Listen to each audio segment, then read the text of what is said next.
Yeah. Hi, Alistair. You mentioned about OTAs, and Mona works with OTAs, fantastic, but OTAs doesn't give any email address, so how Mona will send an email to a customer about it? I assume you're talking about Expedia. I'm Booking.com. And well, they're the two big things. What we've discovered, what we do in those circumstances, part of the text message actually involves, please use this booking number from Picasso rather than your Expedia booking number. What then happens is when you go on, you have a tablet, put in your booking number, right, and then key in your email address. How do you get that first interaction with the customer if it's haven't arrived yet? Because it's SMS, they put their phone number in, you get that phone number. The OTA don't arrive. They do. Phone numbers they do.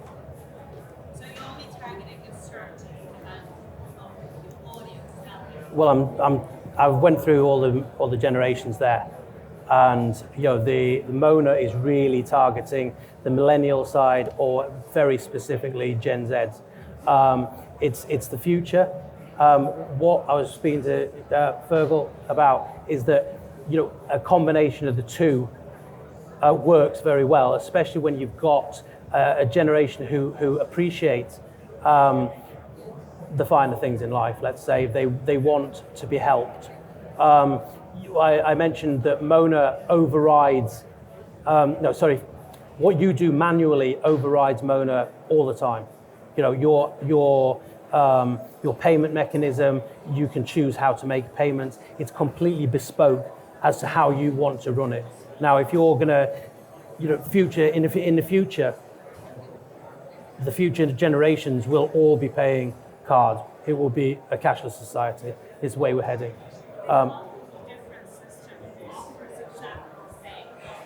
No, they don't. Basically, what you're talking about is a third party that works sitting on top of a PMS. This is the PMS itself. You've got two different systems there that I know who you're talking about. I won't mention them, but they basically sit on top of a PMS, and there's a two-way interface between the AI bot and the PMS, and you're relying on say a Dutch system and an American system, be it in two different computer languages talking to each other. Right? What you've got here, I know who we're talking about. So what you've got here is the PMS. The programming in the PMS involves Mona, so you don't have to. You don't have this fear that it might miss information. I'm only on stand C27. If you want to drill me some more, I'd love to go into more conversation. I will show you Mona, and I'll show you exactly how it works, and I'll show you how it overrides your manual interaction, overrides what Mona does.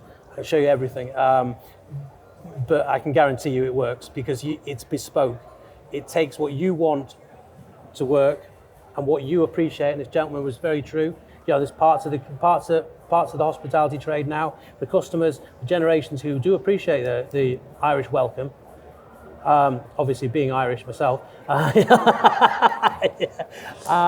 this gentleman was very true. He was saying that there's still generations out there who appreciate that, and they want to be met, and they won't if they can't speak to a person, then they won't stay. But I mean, your industry, your customers, so this can be done. This can help you solve your staff crisis. It'll solve waiting queues. It's very bespoke as to how you want to use it. And Alistair, can I ask, do you have Mona fully operational in like the way as described there, fully integrated and with all the bells and whistles? Is that in place at the moment in many properties? Or? We've got about 100 using Mona, and we've got about 1,200 using Picasso. Mona's relatively new.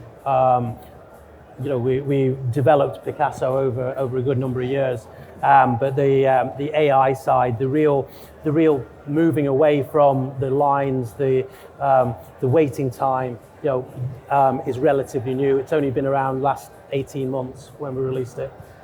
What kind of salary is Mona on? Is she expensive? Is it expensive? C27, if you want to come down and come and have a chat with me about that.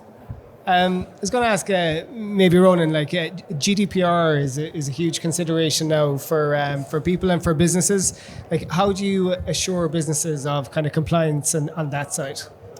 Well, up until sort of this year, with the period of time we're active, we leave that in the customer's hands. We have not set up Alkimii to go and take that out, but there's various reports within it that can be run, Brian, and that will sort of let you know who should remove what. But it's up to the hotel themselves. We don't automate it for obvious reasons. Yeah. And like in terms of Alkimii, Ronan, like, you know, if somebody was interested in putting it into a property, like what's your kind of recommendation in terms of size of a property where you would start, that where Alkimii kind of makes sense? Realistically, probably 75 employees upwards in terms of the return on the investment. What we found was anyone from sort of 100 to 150 employees would save up to 10 times our annual cost in year one. So that's direct feedback from our customers. But once you go into a lower number of employees, just in terms of the cost of the application and support and so on, it wouldn't maybe make economic sense. But 75 upwards for sure, yeah. I think you covered it in your presentation there, but the area where, like when somebody puts Alkimii into a property, where you see the greatest return or the biggest saving, what was that area? I think you might have had it on your presentation. There was two areas. So the time end is around the onboarding piece. So I suppose it's digitizing the whole HR and automating all the different forms and so on. So that would have the feedback there was that was saving from 1 to 3 days per week in terms of HR teams activity. With regards to payroll management, it can be anywhere from, depending, again, you don't always have their previous year's accounts, but anywhere from sort of 2 to 6% of payroll percentage is saved by having that information. So you have to remember, with a lot of the applications don't save it, it's the information they're giving you in the time frame they're giving you. Alistair, I think you said there by 2030 that Gen Z is going to be one of the largest consumer groups. You know, like where is this going to take us in hospitality? Like, what's the hotel of 2040 going to look like, for example? Or is Mona it? Is Mona the future? I was going to say, hopefully there'll be Mona everywhere. It's all speculation, of course, but I can genuinely see as Gen Z takes over, they want it there and then. There will be very, very little patience for queuing, very little patience for finding out information. It's there. They want it there and then. They're so used to technology being on the fingertips. The need for reputation and also personal experience will be instant. There will be the information they need will be at the fingertips. They won't want to go and look for anything. And as I say, the need, the acceptance of speaking to a bot at the moment for millennials is 40%. You're looking at 60%. They just accept it as a way of life. Gen X's, is I still want to speak to somebody at the end of the day. I'm not going to be around forever, nor is my generation, unfortunately. I'd love to say I'm going to live forever. It's not going to be the truth. And finally, you kind of mentioned there about review sites. Are we saying that they're going to become less important, and we're going backwards nearly in terms of like it being word of mouth being the most important thing, yet it's word of mouth across social media? Exactly. I mean, you look at the generations coming through now, how important social media. We're not talking Facebook. We're talking Snapchat. We're talking Twitter. We're talking instant information, instant sharing of information, and that's the most important thing for them. They seem to want to they document everything.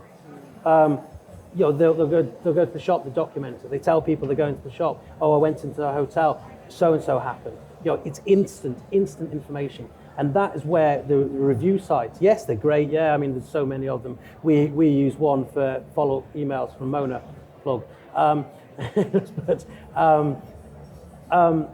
but the review sites, are only as good as the people who use it. Now, with one system that provides you with reviews, but also allows you to book, but also talk to your mates, that's where they're heading. Very good. Listen, that's it from us. There's a question there. Yeah, 1 second.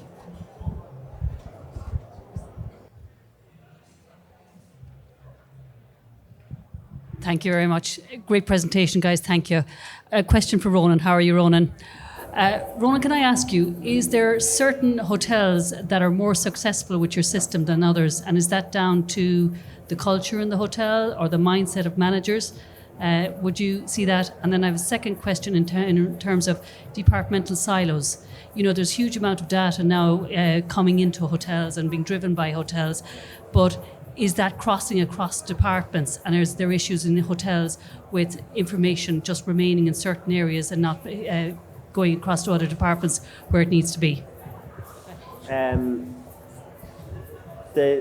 Thanks, Mary. The first, in terms of properties outperforming each other, is down to use. It's as simple as that we don't hide from that.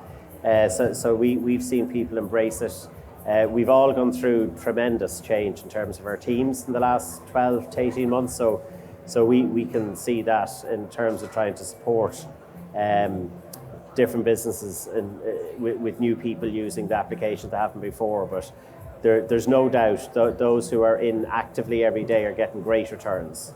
And what we've found as a business ourselves is we have to reorganize ourselves now to go, and we've just sent up new data reports for ourselves to show those that aren't maybe as active, and we're reaching out to them to try and help out if we can.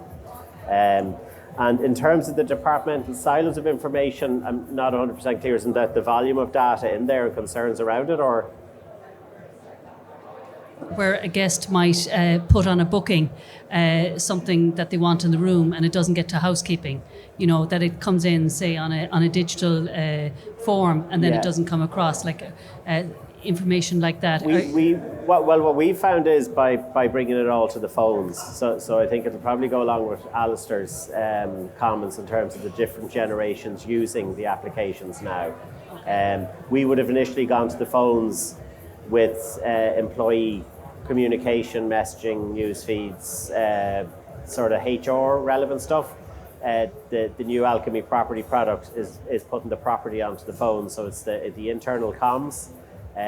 We've even found in the task management, one trial site we did was how long it took for a request to go from reception to a guest.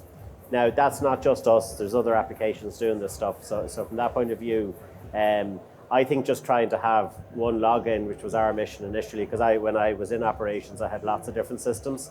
It's trying to get everything under one login, that everyone's just looking at one screen, is probably what you're trying to get to. And therefore your team just have one place to look, or your virtual assistants has one place to reference. But at the end of the day, I think it's trying to get it all in one place is the goal. Yeah.